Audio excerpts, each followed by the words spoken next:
அன்பான தேவ பிள்ளைகள் எல்லோருக்கும் இயேசு கிறிஸ்துவின் நாமத்தில் என்னுடைய வாழ்த்துக்களை நான் தெரிவித்துக் கொள்கிறேன். என்னுடைய பெயர் ஹெகின் ஜான். இந்த நாளிலும் கூட நாம் ஒரு அருமையான சத்தியத்தை கற்றுக்கொள்ளப் போகிறோம். அது என்னது? கர்த்தர் நமக்கு தந்திருக்கும் மகத்துவமான ரட்சிப்பை குறித்து நாம் தியானிக்க போகிறோம். தேவ பிள்ளைகளே, கடந்த நிகழ்ச்சியிலே நாம் எப்படி தேவனால் தெரிந்து கொள்ளப்பட்டவர்கள் என்றும், எப்படி தேவனுடைய நோக்கங்களை நிறைவேற்றும்படி தேவன் நம்மை தகுதிப்படுத்தி இருக்கிறார் என்பதை குறித்தும் நாம் தியானித்தோம். இந்த செய்தியிலே நாம் என்ன தியானிக்க போகிறோம்? தேவனுடைய நோக்கங்களை நாம் இந்த பூமியிலே வெற்றிகரமாக நிறைவேற்ற வேண்டும் என்றால் நாம் தேவனோடு நெருங்கி ஜீவிக்கும் ஒரு அனுபவம் நமக்கு இருக்க வேண்டும். பாருங்கள், வேதம் யாத்ராகமம் 33 அதிகாரம் 11 வசனத்தில் மோசேயை குறித்து வேதம் இப்படி சொல்லுகிறது. பாருங்கள், மோசேயினுடைய வாழ்க்கையின் அனுபவம் இதுதான். அது என்னதான்?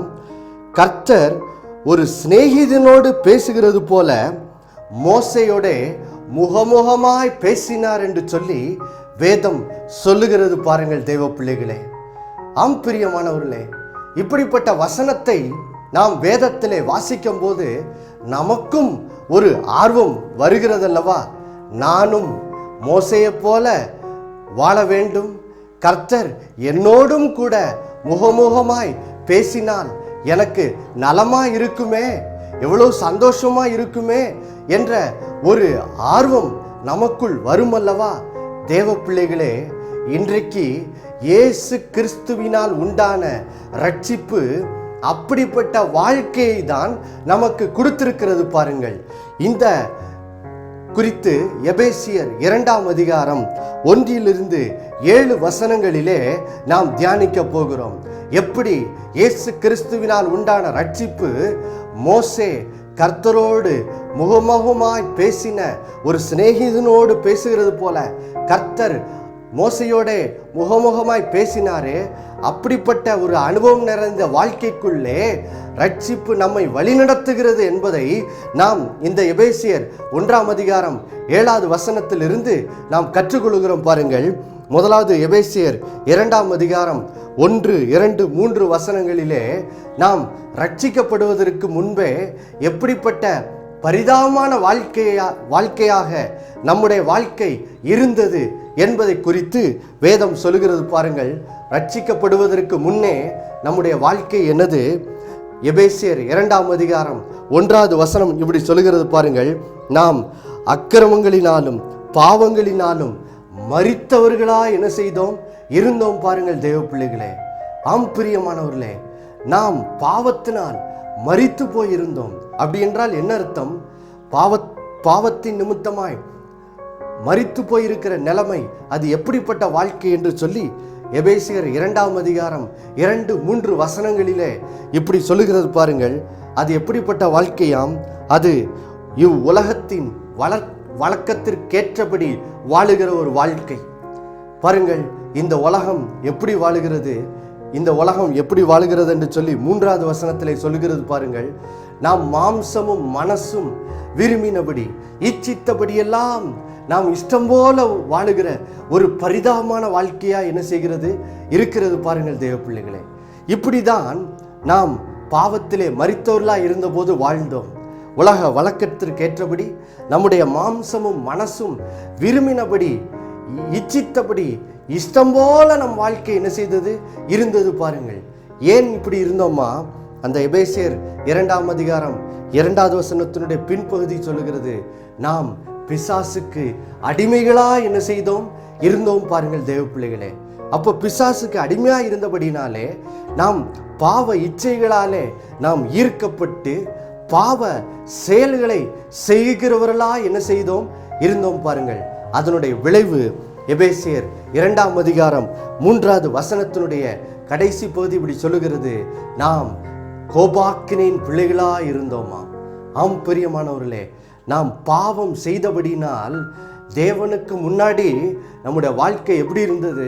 பாருங்கள், நம்முடைய கர்த்தராகிய இயேசு கிறிஸ்துவின் பிதாவாகிய தேவன் நீதியுள்ளவராக இருக்கிறார். அவர் நீதியுள்ள நியாயாதிபதியாக இருக்கிறார் பாருங்கள். அப்போ நாம் பாவம் செய்தபடினால் இப்பொழுது அவருக்கு முன்னாடி நம்முடைய நிலை எப்படி இருந்தது? அவருடைய நீதியுள்ள கோபத்திற்கு ஆளானவர்களாய், உட்பட்டவர்களாய் நம்முடைய வாழ்க்கை இருந்தது பாருங்கள் தேவ பிள்ளைகளே. எவ்வளோ ஒரு பரிதாப நிலை பார்த்தீங்களா? முதலாவது பாவத்திலே மரித்து போயிருக்கிற நிலைமை எப்படிப்பட்டது? உலகத்தின் வழக்கத்திற்கு ஏற்றபடி வாழுவது. அப்படி என்றால் என்ன அர்த்தம்? ரெண்டாவது, மாம்சமும் மனசும் இச்சித்தபடி இஷ்டம் போல வாழ்வது. மூன்றாவது, ஏன் இப்படி மாம்சம் மனசும் விரும்பினபடியெல்லாம் வாழுகிறோம்? ஏன் இச்சித்தபடியெல்லாம் வாழுகிறோம்? ஏன் உலக வழக்கத்திற்கு ஏற்றபடி வாழுகிறோம்? அதற்கு காரணம், நாம் பிசாசின் அதிகாரத்திற்கு, பிசாசுக்கு அடிமைகளாக என்ன செய்தோம்? இருந்தோம் பாருங்கள். இதான் மூன்றாவது. அதோட விளைவு நான்காவது காரியம். இதுதான் நம்முடைய வாழ்க்கையின் மிக மிக பரிதாபமான நிலையை விவரிக்கிறது பாருங்க. அது என்னது? தேவனுடைய நீதியுள்ள கோபத்திற்கு ஆளானவர்களாய், கோபாக்கினின் பிள்ளைகளாய் நாம் என்ன செய்தோம்? இருந்தோம் பாருங்கள் தேவ பிள்ளைகளே. யோசித்து பாருங்க. இப்படிப்பட்ட நிலையில வாழுகிற ஒரு மனிதன் வாழ்க்கையிலே ஏதாகிலும் ஒரு நன்மையாச்சு எதிர்பார்க்க முடியுமா? நம்முடைய வாழ்க்கையிலே நன்மைகளை நாம் காண முடியுமா? இல்லை பாருங்கள். வாழ்நாளெல்லாம் துன்பமும் வேதனையும் தான் என்ன செய்யும்? இருக்கும் பாருங்கள் தேவ பிள்ளைகளே. ஆனால் எபேசியர் 2ஆம் அதிகாரம் 4வது வசனத்துல தான் நம்முடைய தேவன் எப்படிப்பட்ட கிருபையை நம்மேல் ஊற்றியிருக்கிறார், எந்த அளவிற்கு நம்மேல் இரக்கமுள்ளவராய் இருந்தார் என்று சொல்லி வசனம் அழகாக சொல்லுகிறது பாருங்கள். எபேசியர் 2ஆம் அதிகாரம் 4வது வசனம் சொல்லுகிறது, தேவனோ இரக்கத்தில் ஐஸ்வர்யம் உள்ளவராய் நம்மில் அன்பு கூர்ந்த தம்முடைய மிகுந்த அன்பினாலே என்று வேதம் சொல்லுகிறது பிள்ளைகளே. ஆம் பிரியமானவர்களே, இதை தான் நாம் கிருபை கிருபை என்று சொல்லுகிறோம். கிருபை என்றால் என்ன அர்த்தம் பாருங்கள். தேவனுடைய கோபாக்கினையின் பிள்ளைகளாக இருந்தோம். அந்த அளவுக்கு நம்முடைய வாழ்க்கை பரிதாபமாக இருந்தது. பாவத்திலே மரித்தவர்களாக இருந்தோம் பாருங்க. ஆனால் தேவனுடைய இரக்கம் இப்படிப்பட்ட பரிதாபமான நிலையிலே நாம் இருந்தபோது நம்மை சந்தித்தது தேவ பிள்ளைகளே. இதை தான் நாம் மோசேயினுடைய வாழ்க்கையில கூட வாசிக்கிறோம். மோசே யோசித்து பாருங்கள். அவன் ஒரு பாக்கியம் நிறைந்த வாழ்க்கையை வாழ்ந்து கொண்டிருந்தான். பார்வோனின் குமாரத்தினுடைய மகன் எனப்படுகிற ஒரு பாக்கியம் நிறைந்த ஒரு மேன்மையான ஸ்தானத்திலே வாழ்ந்து கொண்டிருந்த போது பாருங்கள், அவனுடைய வாழ்க்கை பரிதாபமான நிலை எட்டினது. அவன் செய்த சில செயலினாலே பாருங்கள், பார்வோனுடைய கோபத்திற்கு ஆளானபடினால் அவன் பார்வோனுக்கு பயந்து பாருங்கள் ஓடி யோசித்து பாருங்கள். மீதியான் தேசத்திலே 40 வருடங்களாய் வனாந்தரத்திலே அவனுடைய வாழ்க்கை வீணாகி கொண்டிருந்தது பாருங்க. கர்த்தர் அவனை குறித்து பெரிய திட்டத்தை வைத்திருந்தார். அதனால்தான் அவனுடைய பிறப்பிலேயே பாருங்கள், மோசே பிறந்த போது மிகுந்த ஒரு எதிர்ப்பான சூழ்நிலை இருந்தது. ஆனால் கர்த்தர் பாருங்கள் அவனுடைய தாய் தகப்பனுக்கு ஞானத்தை கொடுத்து பாருங்கள், கர்த்தர் அவங்களுடைய தாய் தகப்பனோடு இருந்து கர்த்தர் மோசேயை என்ன செய்தார்? காப்பாற்றினார். ஏனெனில் மோசே பிறந்த நாட்களில் எல்லா ஆண் பிள்ளைகளும் கொல்லப்பட வேண்டும் என்று பார்வோன் உத்தரவிட்டு விட்டான். ஆனால் கர்த்தர் மோசேயை காப்பாற்றினார். அவனை பார்வோனுடைய பேரனாவே வளரும்படி என்ன செய்கிறார் பாருங்க. இப்படி கர்த்தருடைய கரம் மோசேயை அவனுடைய பிறப்பிலிருந்தே என்ன செய்தது? வழி நடத்தி வருகிறது பாருங்கள். இப்படிப்பட்ட ஒரு அருமையான வாழ்க்கையை வாழ்ந்து கொண்டிருந்த மோசேயினுடைய வாழ்க்கை திடீரென்று பாருங்கள் சில எதிர்பாராத காரியத்தினாலே அவனுடைய வாழ்க்கை வனாந்தரமாய் மாறிவிடுகிறது. 40 வருடங்கள் அவனுடைய வாழ்க்கை வனாந்தரமாய் இருந்த அந்த நாட்களிலே கர்த்தருடைய கிருபை மோசேயை சந்தித்தது. தேவ பிள்ளைகளே, மோசேயை வனாந்தரத்திலே சந்தித்தது. ஒரு முட்செடியின் நடுவிலிருந்து கர்த்தர் மோசேயோட என்ன செய்கிறார்? பேசுகிறார் பாருங்க. பேசி அவனுடைய வனாந்தர வாழ்க்கையை கர்த்தர் சந்தித்து அவனை குறித்து வைத்திருந்த பெரிய திட்டத்தை கர்த்தர் மோசேக்கு என்ன செய்தார்? வெளிப்படுத்தினார் பாருங்கள் தேவ பிள்ளைகளே. ஆம் பிரியமானவர்களே, நம்மையும் இப்படிதான் தேவ கிருபை சந்தித்தது. வனாந்தரத்திலே, பாவம் என்னும் வனாந்தரத்திலே வாழ்ந்து கொண்டிருந்த நம்முடைய வாழ்க்கையை தேவனுடைய இரக்கம், தேவனுடைய கிருபை, தேவனுடைய அன்பு சந்தித்த அந்த நாளிலே என்ன ஆயிற்று? எபேசியர் 2ஆம் அதிகாரம் 5வது வசனம் இப்படி சொல்லுகிறது பாருங்கள். அக்கிரமங்களில் மரித்தவர்களாயிருந்த நம்மை கிறிஸ்துவுடனே கூட தேவன் உயிர்ப்பித்தார், கிருபையினாலே ரட்சிக்கப்பட்டோம். ஆம் பிரியமானவர்களே, இதுதான் தேவனுடைய கிருபை நமக்கு செய்திருக்கிறது. அது என்னது? அக்கிரமங்களில் மரித்த நிலையில இருந்த நம் வாழ்க்கையை தேவனுடைய கிருபை சந்தித்து என்ன செய்தது? நம்மை தேவன் கிறிஸ்துவுடனே உயிர்ப்பித்தார். ஆம் பிரியமானவர்களே, கிறிஸ்து மரித்தோரிலிருந்து எழுப்பப்பட்டது போல நாமும் பாவத்திலே மரித்தவர்களாயிருந்த நம்மை கர்த்தர் உயிர்ப்பித்தார். பாவத்தின் இருளிலிருந்து விடுவித்தார். கிருபையினாலே நாம் ரட்சிக்கப்பட்டோம்.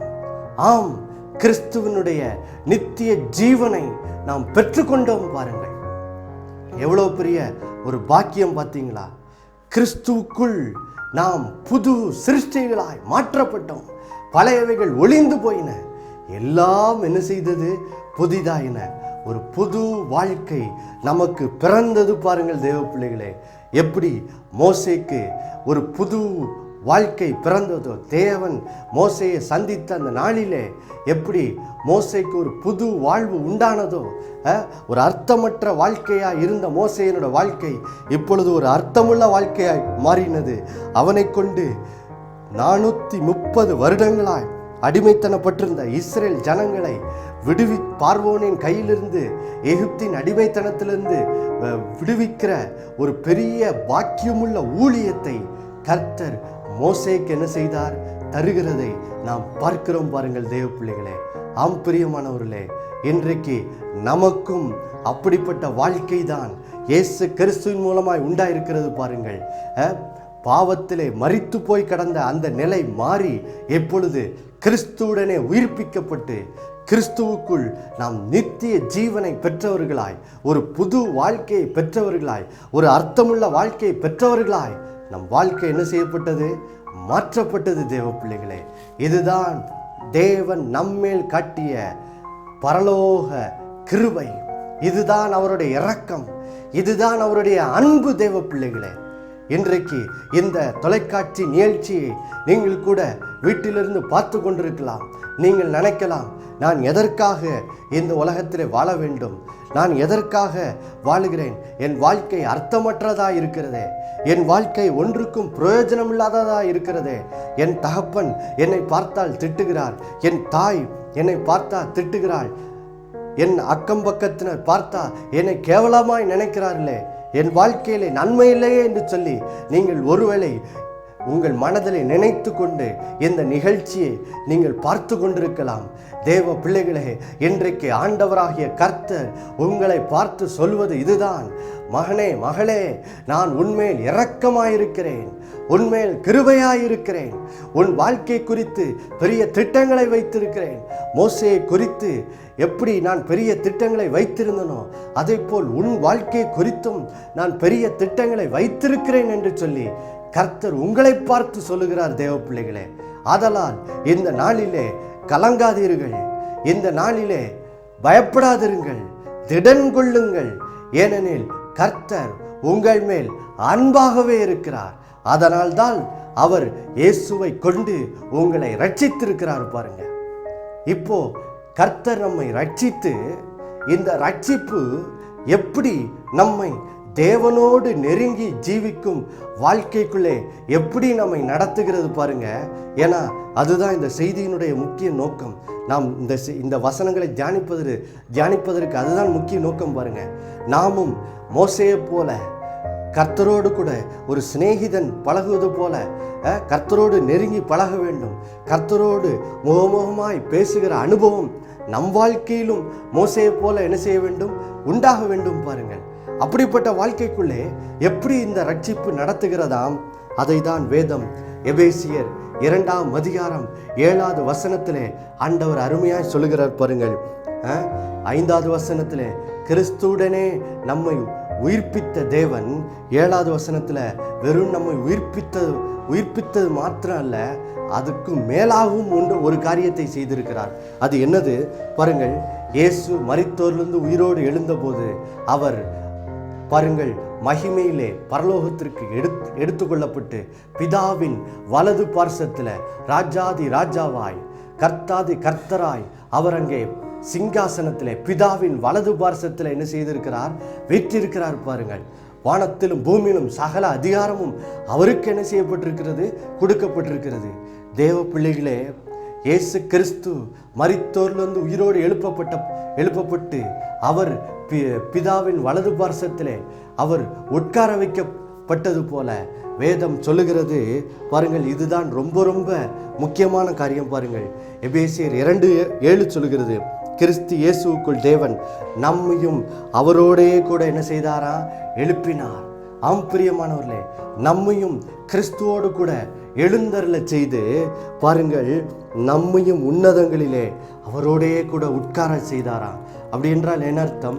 இயேசு பிதாவின் வலது பார்சத்திலே அவர் மகிமையின் சிங்காசனத்திலே உட்கார வைக்கப்பட்டது போல இப்பொழுது நாமும் கிறிஸ்துவுக்குள் இருக்கிறபடினால் கிறிஸ்துவுடனே கூட அந்த உன்னதங்களிலே இயேசுவுடனே கூட நாமும் உட்கார வைக்கப்பட்டோம் என்று சொல்லி வேதம் சொல்லுகிறது. தேவ பிள்ளைகளே, ஆம் பிரியமானவர்களே, நாம் கர்த்தரோடு நெருங்கி ஜீவிக்கும்படி கர்த்தர் நமக்கு எவ்வளோ பெரிய கிருபையை செய்திருக்கிறார்.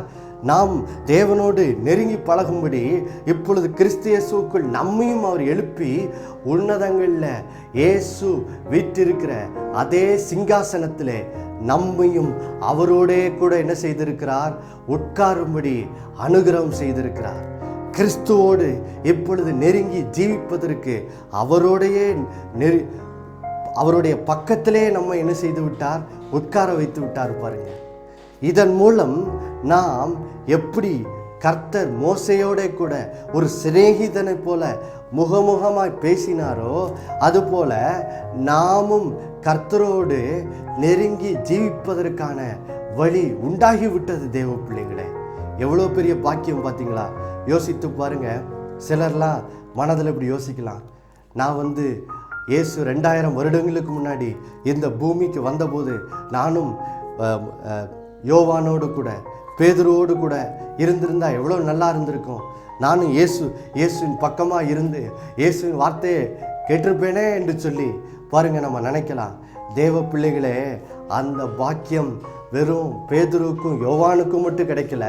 இன்றைக்கு இயேசு கிறிஸ்துவினால் உண்டான ரட்சிப்பு அப்படிப்பட்ட பாக்கியத்தை நமக்கும் தருகிறது. பாருங்க எப்படி. அதை தான் நாம் எபேசியர் 2:7 வாசித்தோம். கிறிஸ்து இயேசுவுக்குள் தேவன் நம்மையும் எழுப்பி உன்னதங்களிலே நம்மை கிறிஸ்துவுடனே கூட உட்கார வைத்து விட்டாராம். அப்போ யோசித்து பாருங்க, நம்ம கிறிஸ்துவோடு உன்னதங்களில் உட்கார்ந்திருக்கிறோம் என்றால் இப்பொழுது அவரோடைய பேசுவது எவ்வளவு எளிதாகிவிட்டது. ஏனெனில் நாம் அவரிடத்திலிருந்து தொலைவாக இல்லை, நாம் அவருக்குள் அவரோடு உன்னதங்களில் என்ன செய்திருக்கிறோம்? கிறிஸ்துவுக்குள் உட்கார வைக்கப்பட்டிருக்கிறோம். பாருங்க, இப்போ தேவனோடு பேசுவது எளிதாகிவிட்டது. இப்போ கர்த்தரோடு நான் முகமுகமாக என்ன செய்யலாம்? பேசலாம். எதற்காக நான் கர்த்தரோடு பேச வேண்டும்? கர்த்தர் என்னிடம் என்ன பேச விரும்புகிறார்?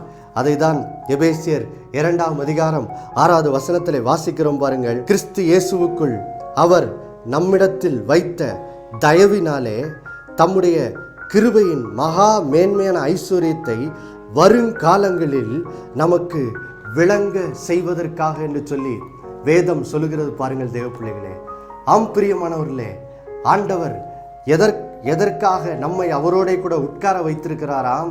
எபேசியர் 2:6 வசனம் இப்படி சொல்லுகிறது. பாருங்கள், அது என்னது?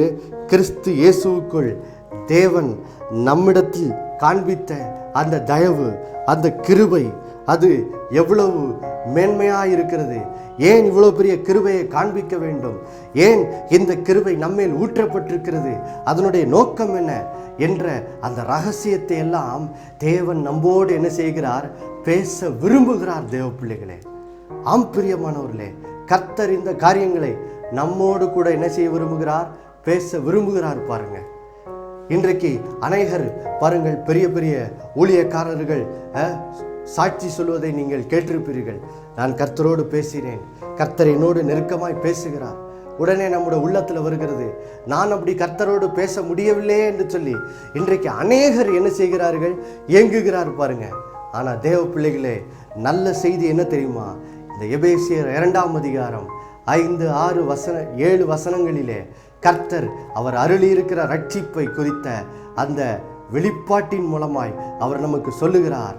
இப்பொழுது கிறிஸ்துவுடனே கூட நாம் உயிர்ப்பிக்கப்பட்டோம். அடுத்தது கிறிஸ்துவுடனே எழுப்பப்பட்டு உன்னதங்களில் அவரோடு உட்கார வைக்கப்பட்டதன் மூலம் இப்பொழுது கர்த்தர் என்னோடு பேச முடியும். அவர் தம்முடைய கிருபையின் மகா மேன்மையான ஐஸ்வர்யத்தை குறித்த அந்த ரகசியத்தை எனக்கு என்ன செய்ய முடியும், வெளிப்படுத்த முடியும். பாருங்கள், மோசேயிடத்தில் பேசினது போல, ஒரு பவுலினிடத்தில் பேசினது போல, ஒரு பேதுருவினிடத்தில் பேசினது போல இன்றைக்கு கர்த்தர் என்னோடும் கூட என்ன செய்கிறார், பேசுகிறவரா என்ன செய்கிறார், இருக்கிறார். பாருங்கள் தேவ பிள்ளைகளே, அதனால தான் இயேசு யோவான் 16ஆம் அதிகாரம் 13வது வசனத்திலே இப்படி சொல்லுகிறார் பாருங்கள், சத்திய ஆவியாகிய அவர் உங்களிடத்தில் வரும்போது உங்களை சகல சத்தியத்துக்குள்ளும் என்ன செய்வார், உங்களை நடத்துவார் என்று சொல்லி. ஆம் பிரியமானவர்களே, இன்றைக்கு ஆவியானவர் உங்களுடைய இருதயத்துக்குள் வாசம் பண்ணுகிறது மூலம் யோசித்து பாருங்கள், இப்பொழுது இந்த பரிசுத்த ஆவியானவர் மூலமாக நாம் இந்த தேவ சத்தத்தை என்ன செய்கிறோம், தெளிவாய் கேட்கிறவர்களாக இருக்கிறோம். பாருங்கள், சத்திய ஆவியானவர் நம்முடைய வாழ்க்கையை குறித்த சகல சத்தியத்துக்குள்ளும் நம்ம என்ன செய்கிறார், வழி நடத்துகிறவரா என்ன செய்கிறார், இருக்கிறார். பாருங்கள் தேவ பிள்ளைகளே, அதனால் இனி நம்முடைய இருதயத்தில் நான் கர்த்தரோடு நெருங்கி ஜீவிக்க முடியவில்லையே, நான் கர்த்தரோடு பேச முடியவில்லையே என்ற ஏக்கத்தை இன்றிலிருந்து நாம் புறம்பே என்ன செய்து விடலாம், தள்ளி வைத்து விடலாம். இன்றிலிருந்து நாம் நம்முடைய இருதயத்தில் நாம் முதலாவது என்ன செய்ய வேண்டும், விசுவாசிக்க வேண்டும். பாருங்கள், என்ன விசுவாசிக்க வேண்டும்? வேதம் யோவான் 10ஆம் அதிகாரத்தில் ஆண்டவர் இப்படி நமக்கு சொல்லுகிறார் பாருங்கள். யோவான் 10ஆம் அதிகாரத்திலே கர்த்தர் இப்படி 27வது வசனத்திலே சொல்லுகிறார், என் ஆடுகள் என் சத்தத்திற்கு செவி கொடுக்கிறது, நான் அவைகளை அறிந்திருக்கிறேன், அவைகள் எனக்கு பின் செல்லுகிறது என்று சொல்லுகிறார். பாருங்கள், ஆம் பிரியமானவர்களே, இன்றிலிருந்து உங்களுடைய விசுவாசம் இதுவாக தான் இருக்க வேண்டும். அது என்னது? நான் கர்த்தருடைய ஆடு, கர்த்தர் என்னுடைய மெய்ப்பர். ஆதலால் எப்படி ஆடுகள் தன்னுடைய மெய்ப்பனுடைய சத்தத்தை அறிந்திருக்கிறதோ அதே போல் நான் என் ஆண்டவராகிய இயேசு கிறிஸ்துவின் சத்தத்தை அறிந்திருக்கிறேன், நான் அவருக்கு பின் செல்லுகிறேன் என்ற விசுவாசம் உங்களுக்குள்ளே உண்டாக வேண்டும். பாருங்கள், இதுதான் ரொம்ப ரொம்ப முக்கியம். ஏன்னா நாம் விசுவாசித்தால் தான் தேவனுடைய காரியங்களை என்ன செய்ய முடியும், பெற்றுக்கொள்ள முடியும். பாருங்க, நாம் எப்படி ரட்சிக்கப்பட்டோம்? எபேசியர் 2:8 வேதம் சொல்லுகிறது, கிருபையினாலே விசுவாசத்தை கொண்டு நாம் என்ன செய்தோம், ரட்சிக்கப்பட்டோம். அதே போலதான் இப்போ கர்த்தருடைய சத்தத்தை நாம் கேட்க வேண்டும் என்றால், கர்த்தரோடு நெருங்கி ஜீவிக்க வேண்டும் என்றால், கர்த்தரோடு பழக வேண்டும் என்றால் நம்முடைய இருதயத்திலே இந்த விசுவாசம் உண்டாக வேண்டும். என்ன விசுவாசம்? நான் கர்த்தருடைய ஆடு, அதனால் அவருடைய சத்தம் எனக்கு என்ன செய்கிறது, கேட்கிறது, நான் அதை புரிந்து கொள்ளுகிறேன், அதனால் நான் அவருக்கு பின் செல்லுகிறேன் என்ற விசுவாசம் முதலாவது உங்களுக்கு உண்டாக வேண்டும். பாருங்கள், இதுதான் கர்த்தரோடு நெருங்கி ஜீவிப்பதற்கு முதல் திறவுகோல். இந்த விசுவாசம் உங்கள் இருதயத்தில் உண்டாக வேண்டும். இந்த விசுவாசம் உங்களுடைய இருதயத்தில் உண்டானவுடன் பாருங்கள், இப்பொழுது நீங்கள் வேதம் வாசிக்கும் போது பாருங்கள், இப்போ நீங்கள் வேதத்தின் மூலமாய், வேத வசனத்தின் மூலமாக தேவனுடைய சத்தத்தை தெளிவாய் கேட்பதற்கு பாருங்கள் கதவு திறக்கிறது. பாருங்கள், சங்கீதம் 119வது சங்கீதத்திலே வேதம் இப்படி அழகாக சொல்லுகிறது. பாருங்கள், நமக்கு எல்லாருக்கும் தெரிந்த வசனம், சங்கீதம் 119 105வது வசனம், உம்முடைய வசனம் என் கால்களுக்கு தீபமும் என் பாதைக்கு வெளிச்சமுமாய் இருக்கிறது என்று சொல்லி வேதம் சொல்லுகிறது. பாருங்கள் தேவ பிள்ளைகளே, ஆம் பிரியமானவர்களே, எப்பொழுது உங்கள் இருதயத்துக்குள்ளாக இந்த விசுவாசம் வருகிறதோ, என்ன விசுவாசம்? நான் கர்த்தருடைய ஆடு, அவருடைய சத்தம் எனக்கு கேட்கிறது, நான் அவருக்கு பின் செல்கிறேன் என்ற விசுவாசம் எப்போ வருதோ இப்போ பாருங்க உங்கள் வேத வாசிப்பே வித்தியாசமாய் விடுகிறது. இப்பொழுது வேதத்தை வாசிக்கும் போது இப்போ பாருங்க அந்த வசனம் எப்படி நம்மோடு பேச ஆரம்பிக்கிறதா. அந்த வசனம் நம் கால்களுக்கு தீபமும் நாம் பாதைக்கு என்ன செய்கிறது, வெளிச்சமாய் மாறுகிறது. ஆம் பிரியமானவர்களே, இருளுள்ள உலகத்திலே வாழுகிறோம். இந்த இருளுள்ள உலகத்திலே கர்த்தருடைய வசனம் நமக்கு வெளிச்சத்தை என்ன செய்கிறது, காண்பிக்கிறது. பாருங்க, நாம் போக வேண்டிய பாதை இதுதான், நான் செய்ய வேண்டிய காரியம் இதுதான் என்று சொல்லி அவருடைய வசனம் நமக்கு வழி நடத்துகிறதா என்ன செய்து விடுகிறது, மாறிவிடுகிறது. தேவ பிள்ளைகளே, எவ்வளோ பெரிய பாக்கியம் பார்த்தீங்களா. அவருடைய வசனத்தினால் இப்பொழுது நாம் வழி நடத்த என்ன செய்கிறோம், படுகிறோம். பாருங்க, அதற்குத்தான் பரிசுத்த ஆவியானவர் நமக்குள்ளே வாசமாக இருக்கிறார்.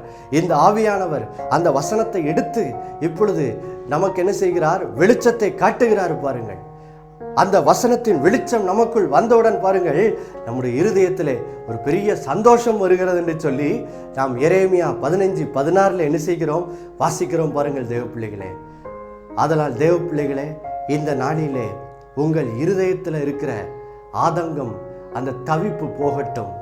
என்னோடு நான் ஆண்டவரோடு கூட நெருங்கி ஜீவிக்க முடியவில்லையே, நான் ஆண்டவரோடு நெருங்கி பேச முடியவில்லையே என்ற தவிப்புக்கு பதிலாக உங்களுடைய இருதயத்திலே இந்த நாளிலிருந்து ஒரு எதிர்பார்ப்பு, ஒரு விசுவாசம் உண்டாயிருக்கட்டும். அது என்னது, நான் கிறிஸ்துவுடனே கூட உன்னதங்களிலே உட்கார வைக்கப்பட்டிருக்கிறபடினால், அவருடைய நித்திய ஜீவனை நான் பெற்றிருக்கிறபடினால், எப்பொழுது எபேசியர் 2:6 சொல்வது போல தேவன் அவருடைய கிருபையின் மகா மேன்மையான ஐஸ்வர்யத்தை வெளிப்படுத்தும்படி அவர் சித்தம் கொண்டு விட்டார்.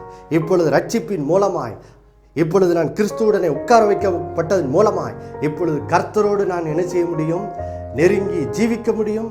மோசையை போல நான் ஒரு சிநேகிதரை போல முகமுகமாய் கர்த்தரோடு என்ன செய்ய முடியும், பேச முடியும் என்ற அந்த சத்தியத்தை நீங்கள் இந்த நாளிலே கற்றுக்கொண்டீர்கள்.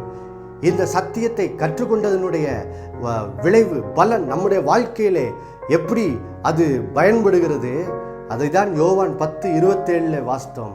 நாம் கர்த்தருடைய ஆடுகளாய் இருக்கிறபடினால் பாருங்கள் அவருடைய சத்தத்தை கேட்க முடியும். ஏன், யோவான் 16:13 சொல்கிறது, பரிசுத்த ஆவியானவர் நம்மை சகல சத்தியத்துக்குள்ளும் என்ன செய்கிறார், வழி நடத்துகிறாரா இருக்கிறார். ஆதலால் இப்பொழுது அடுத்த காரியம் என்ன கற்றுக்கொண்டோம், இப்பொழுது சங்கீதம் 119:105 உம்முடைய வசனம் என் கால்களுக்கு தீபமும் பாதைக்கு வெளிச்சமாக இருக்கிறது. இப்பொழுது நான் வசனத்தை வாசிக்கும் போது அந்த வசனம் என்னை என்ன செய்யும், வழி நடத்தும். அந்த வசனம் எனக்கு பாதை காட்டும். இனிமே நான் கர்த்தரோடு நெருங்கி என்ன செய்வேன், ஜீவிப்பேன் என்ற அந்த ஒரு எதிர்பார்ப்பு இந்த நாளிலிருந்து உங்களுக்கு உண்டாகட்டும். இந்த நாளிலிருந்து இந்த சத்தியம் உங்கள் வாழ்க்கையில் நிறைவேற எதிர்பாருங்கள். இந்த சத்தியத்திலே நடவுங்கள். நாம் எல்லோரும் ஜெபிப்போம். பாருங்க, அன்புள்ள பரலோக தகப்பனே, கர்த்தராகிய இயேசுவின் மூலம் உடைய சமூகத்தில் வருகிறோமப்பா. ஆண்டவரே, இந்த நாளிலே நீர் எங்களோடு பேசினதுக்காய் ஸ்தோத்திரம். ரட்சிப்பின் மூலம் எப்படி நாங்கள் கிறிஸ்துவுடனே கூட உன்னதங்களில் உட்கார வைக்கப்பட்டிருக்கிறோம். இப்பொழுது தேவனுடைய கிருபையின் மகாமேன்மையான ஐஸ்வர்யத்தை நீர் எங்களுக்கு விளங்கச் செய்வதற்கு ஆண்டவரே அதன் மூலம் இப்பொழுது வழி திறந்திருக்கிறது என்று சொல்லி எங்களுக்கு கற்றுக் கொடுத்தீரே, அதற்காக நன்றி அப்பா. இப்பொழுது ஆண்டவரே நாங்கள் உங்களுடைய ஆடுகளாக இருக்கிறபடினால் இப்பொழுது ரட்சிப்பின் மூலம் உடைய சத்தம் எங்களுக்கு கேட்கும் என்பதற்காய் ஸ்தோத்திரம். அதற்காக பரிசுத்த ஆவியானவர் எங்களுக்குள் வாசமாக இருக்கிறபடினால் ஸ்தோத்திரம் அப்பா. அதனால் இந்த நாளிலிருந்து உங்களுடைய பிள்ளைகள் உங்களுடைய வேத வசனத்தை வாசிக்கும் போது உம்முடைய வசனத்தின் மூலம் நீர் அவருடைய பாதைகளை வெளிச்சமாக்குவீராக, பாதை காட்டுவீராக. இயேசுவின் நாமத்தினால் அவர்கள் நடக்க வேண்டிய வழியை அவர்களுக்கு போதித்தருளும், அவர்களை வழி நடத்தி அருளும். ஆண்டவரே, அவர்கள் வாழ்விலே என்ன நோக்கத்திற்காய் வாழுகிறார்கள், அந்த நோக்கத்தை எப்படி நிறைவேற்ற வேண்டும் என்று சொல்லி நீரே உடைய பிள்ளைகளை வழி நடத்தி ஆண்டவரே, மோசையை கொண்டு நீர் பெரிய காரியங்களை செய்தது போல நீரும் ஆண்டவரே உம்முடைய பிள்ளைகளுடைய வாழ்க்கையிலே பெரிய காரியங்களை செய்து உம்முடைய பிள்ளைகளை எடுத்து வல்லமையாய் உடைய நாம மகிமைக்காய் பயன்படுத்துவீராக. அப்படியே நீர் செய்கிறதுக்காய் ஸ்தோத்திரம். இதனாலிருந்து உம்முடைய பிள்ளைகளுடைய தவிப்பு நீங்கி உம்மோடு நெருங்கி ஜீவிக்கிற வாழ்க்கை பிறந்ததுக்காக நன்றி. இயேசுவின் நாமத்தில் பிதாவே, ஆமேன், ஆமேன். கர்த்தர் தாமே உங்களை ஆசீர்வதிப்பாராக.